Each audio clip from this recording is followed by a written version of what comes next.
Well, this is Mike, NoStressMike.com. Now what I want to do is I want to share some of my final thoughts as I'm leaving China.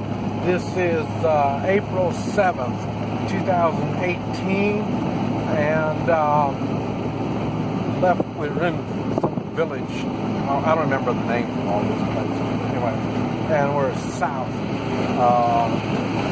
of Hong Kong, I guess you could say. And was it Guangzhou is where we're going? The airport? Hometown? Guangzhou is where we go? Hometown airport? Yeah, that's where we're going now. We fly out of Guangzhou. Yeah.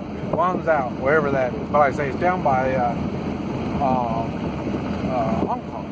And it's probably about the cheapest place to fly in. You fly in there, and then from there you take a train or you fly out. That's probably the cheapest way to get around.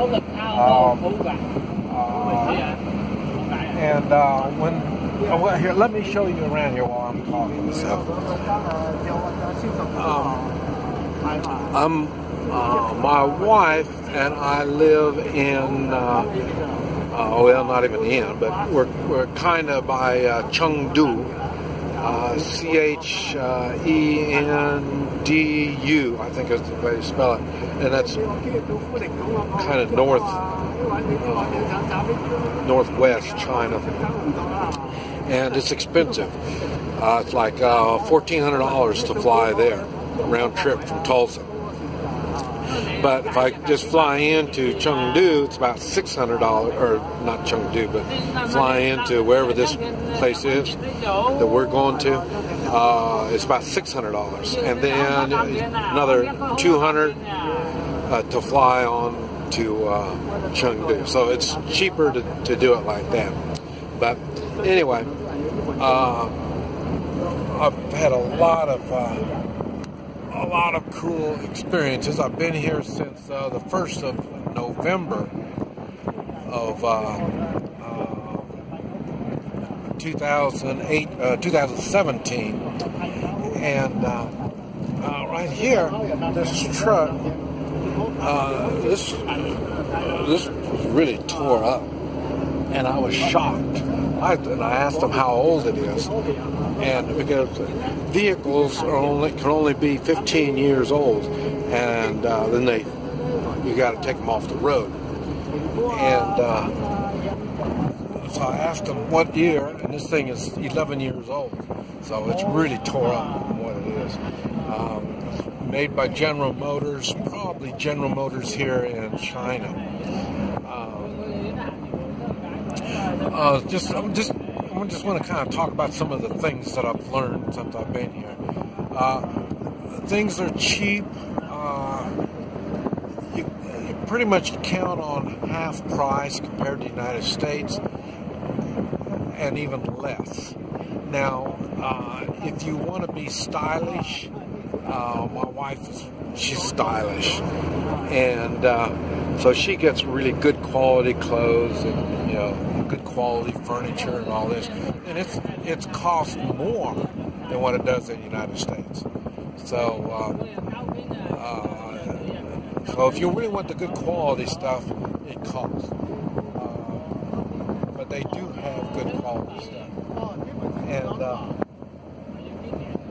I've noticed here in China a lot of emphasis is on appearance. A lot of things look good. They may not be really functionable, but they look good.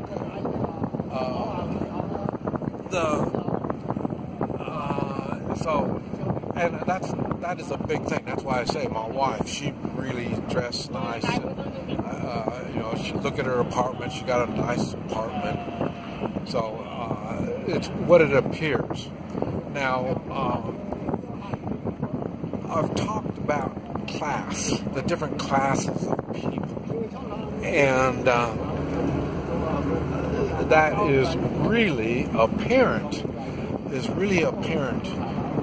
Here. their manners are different. Like I say, they really say what's on their mind.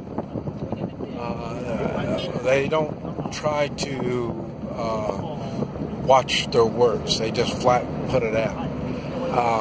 There's a difference between political correctness and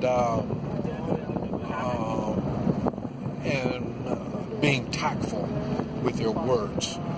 And they're not tactful at all. And I mean, it's brutal honesty, and they are brutal about it. And that doesn't mean that they're correct. That's the part that gets it.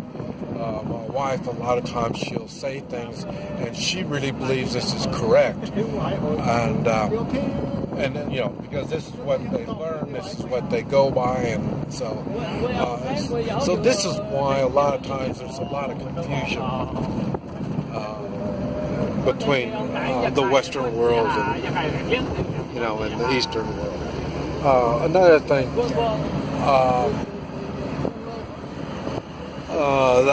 people all the time tell me, you know, I can't talk to my wife, and they say, well, you need to use the apps that will translate. Translate apps do not work. You keep them only for small talk. You can't, because, now I still haven't figured out, is it just lying, or is it through translation? A lot of things they're not the way we understand it. And it's the same thing with my wife. A lot of things that I understood, and it wasn't turned out to be that way. But it didn't matter, because I knew it was going to be like that, so I figured everything properly. And I say I'll go into details on that on another video, but you can't go by the words because they don't translate. One of the good examples is okay, you call somebody a son of a bitch. Okay, we can all have fun with that, but on the translation, that turns out to be it's bad. It's insulting. But you know, you can say that, you know, and you know, you don't say it to everybody, but somebody you know, you can call them like that and smile, and no big deal, you know. But through translation, it's a big deal. So, and so anyway, translations, you don't want to mess with translations. Don't take anything serious. That's one reason why doing business in China is very difficult. Big businesses, you notice how many big businesses came to China? And you notice how many big businesses are leaving China? The reason that they're leaving China is, like I say, they're not getting what they want. That's why these big companies that are getting stuff made in China, the quality isn't as good as it was, and this type of stuff. There's a lot of black market. People steal the technology that these big companies bring over here, and so that's why the big companies are leaving. And so they're going to do. It's not like President Trump made this stuff happen. No, since it's a big company, it takes them a long time to figure this out. Remember, I came here to start some kind of import-export businesses. I'm still working on it, but it's not turning out anything like I thought, and that's because of the, like I say, the government regulation and, believe it or not, corruption. There's a lot of corruption here in China, and so it's no different than the United States. I mean, they are. It's really bad, and maybe they're trying to control their corruption, but it's not that easy. And especially, I hate to make it sound like it's capitalism that's corrupt, but it's not. What it is when there's money flowing, there's going to be corruption, unless you've got values, some kind of religious values, and have morals. And one thing here, everybody here thinks that I'm Buddhist. And the reason is I'm generous, I'm nice, I'm friendly, I'm good, and I guess Buddhists are like that. But the population, it's kind of like in the United States, you might call it, it's a Christian nation. This would be called a Buddhist nation, kind of like that. And but that doesn't mean that they fully go by it. Kind of like the United States, they don't fully go by it. But if they would, then the corruption would be much more tolerable. But I say the same thing in the United States. You just get too big, it gets nasty. But anyway, it's very hard to get around. Right now, what we've done, instead of taking a bus and trying to take our luggage, we hired this old truck to take us to where we're going to catch a bus. See, there's our luggage. There's 4 luggage and a big bag for me, and that's my travel companion that I'm going with. That's what I came here with, is my travel companion, and like I say, we came together and we go together.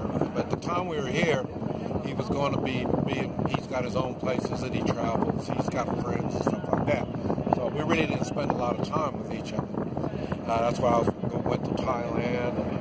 I say I get married, moved off to the complete opposite side of the country, and this part of China is really hot. And boy, the food. This is Cantonese part. I guess be Canton, and that's Cantonese, and that's a lot of the Chinese restaurants. First Chinese restaurants in the United States were Cantonese restaurants, and I'm Cantonese. My family's from this area. That's the village we were at, and boy, I like the food here. Where my wife is from, it's hot, it's spicy. They use a lot of spicy noodles, all different kinds of noodles, and it's hot and spicy. And but here there's more vegetables and rice, and so there's a big difference. Different parts of China. I've been to Singapore. Shanghai, and I was over to Kunming, and that's on the southwest part of China. And I'm still confused. I can't read the maps, and it's like I say, things are really confusing here. Like they claim Tibet is part of China and Mongolia is part of China, but they've got 2 different Mongolias. So, and then Tibet, I mentioned in another video, they sent 2,000 troops to the capital of Tibet, and so they claim to own Tibet. So they occupy the capital. So it's not really like you think. And in their minds, they understand one thing, and in our minds, we understand something different. That's the same problem they're having with Taiwan and stuff like that. So, but so this is what I was talking about, translation. Man, it is messed up. It's a whole nother world over here, and I say they're tearing down a lot of the villages, and people are slowly moving into the cities where it's easier to care for everybody. And but anyway, these are some of my thoughts that I thought I'd share. I say I want to start focusing on going back to the States and taking care of the States, the problems that's going on in the States, and evaluating what's going on over there and seeing what it is. But and I will be back. I will be back in China. And like I say, I've got a wife. I got a home here now, so I'll be back. And it's a cool day today. Normally, this is the hot part of China. And but I say it's a little chilly. But anyway, I just share my final thoughts. This is Mike. No Stress Mike.